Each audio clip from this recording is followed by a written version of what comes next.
Siempre esté con ustedes. Tengo el gran privilegio de poder estudiar estos versículos de Hechos capítulo 1, versículo del 20 al 22.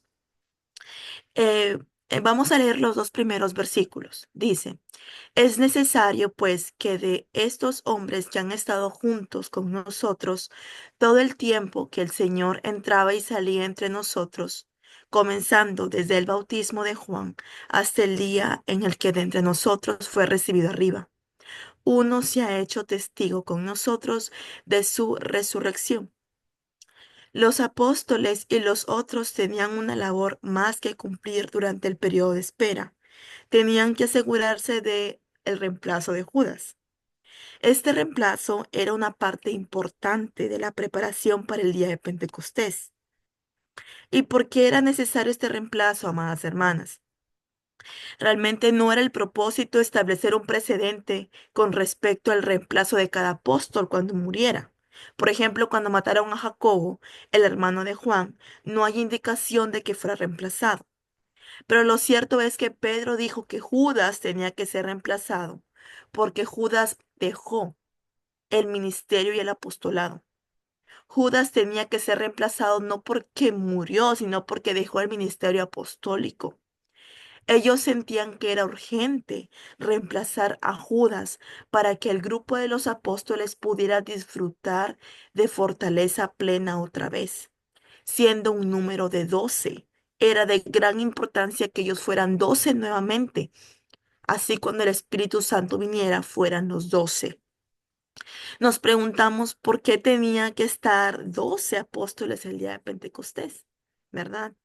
O una mejor pregunta sería, ¿por qué escogió Jesús 12 apóstoles en primer lugar en vez de 10, de 15 o de 20?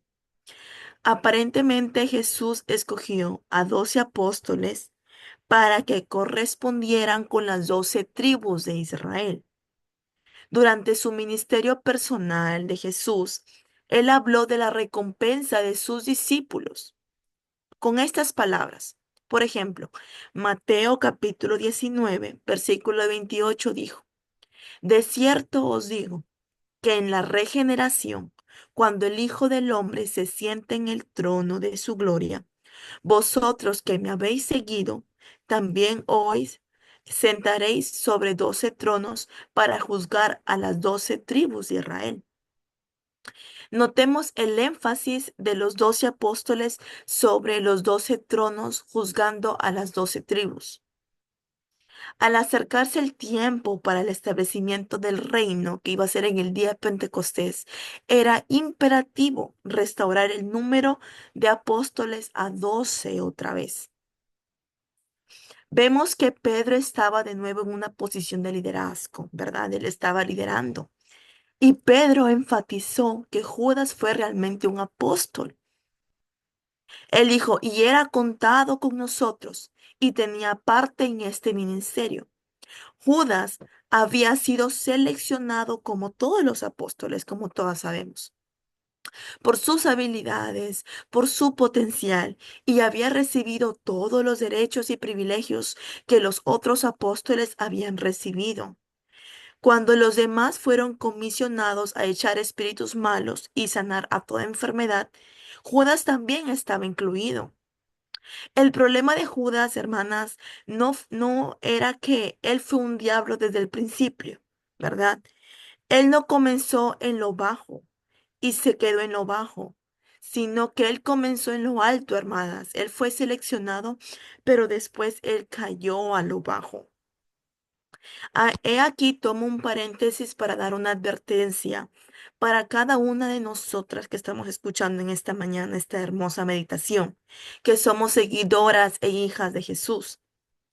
En Primera de Corintios, capítulo 10, versículo 13 nos dice, no os ha sobrevenido ninguna tentación que no sea humana, pero fiel es Dios, que no os dejará ser tentados más de lo que podéis resistir, sino que dará también juntamente con la tentación la salida para que podéis soportar.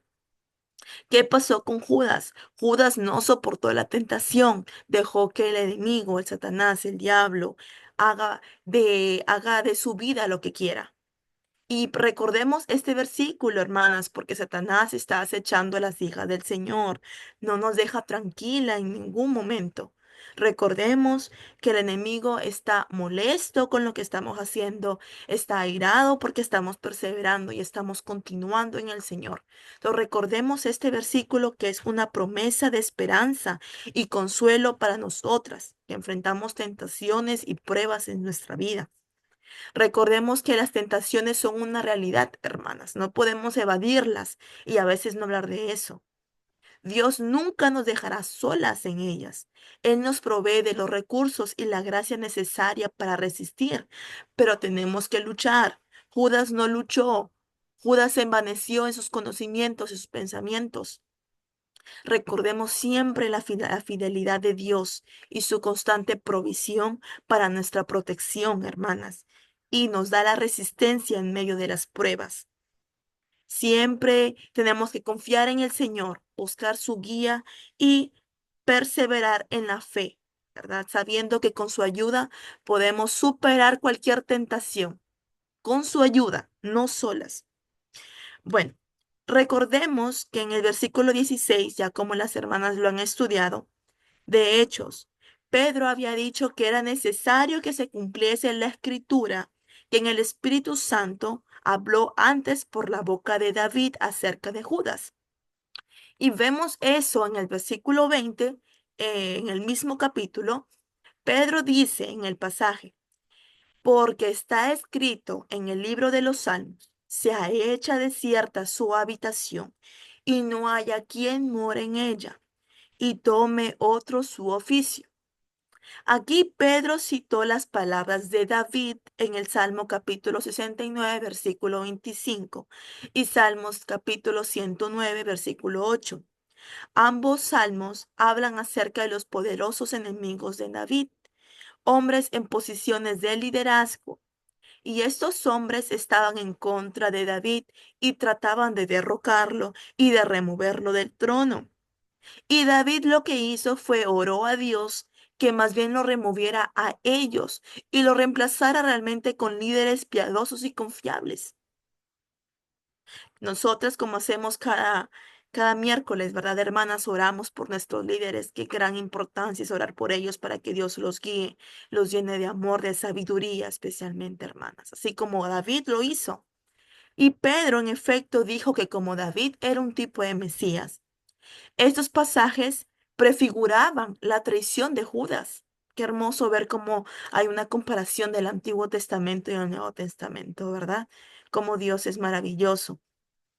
Entonces vemos que Pedro muestra la necesidad de ser reemplazado y también nos dice cuáles tenían que ser los requisitos para el reemplazo de Judas. Ya leímos al inicio en el versículo 21, que también está en pantalla, y dice que tiene que haber tres requisitos. Ahora no hay apóstoles, no hay, no nos dejemos engañar. Nos dice que hay requisitos, hermanas. El primero es que el reemplazo de Judas tenía que ser uno de los hombres que había acompañado a los apóstoles. Él no podía ser reemplazado por una mujer. Desde el comienzo de la iglesia se ha hecho énfasis del liderazgo masculino. Tenemos que tener eso bien en claro, siendo miembros de la iglesia de Cristo. El reemplazo de Judas tenía que ser que hubiera andado extensivamente con Jesús y los apóstoles durante su ministerio personal, ¿verdad? El tercer requisito es que el reemplazo de Judas tenía que haber sido testigo de la resurrección. En otras palabras, él tenía que haber visto a Jesús de que él fue levantado de entre los muertos. Muchos habían visto al Señor resucitado, nos dice en 1 Corintios capítulo 15. Bueno, mis amadas hermanas, solamente quedan 10 minutos y recordemos, estos pasajes nos dejan una gran enseñanza. También podemos pensar acerca de la autoridad del Espíritu Santo, cómo el Espíritu Santo actúa, ¿verdad?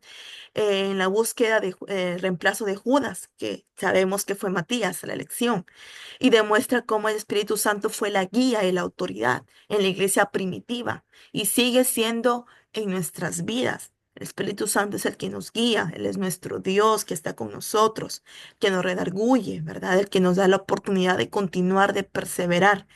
El Espíritu Santo es de gran importancia orarle también porque es nuestro Dios, ¿verdad? Y dejarle siempre que Él actúe en la iglesia. Y así como actúa en la iglesia primitiva, actúa ahora en la iglesia porque todavía la promesa del reino sigue activa hasta que nuestro Señor Jesucristo vuelva por ella. Dios las bendiga, amadas hermanas, que tengan un bendecido día y Dios las acompañe. Muchas gracias.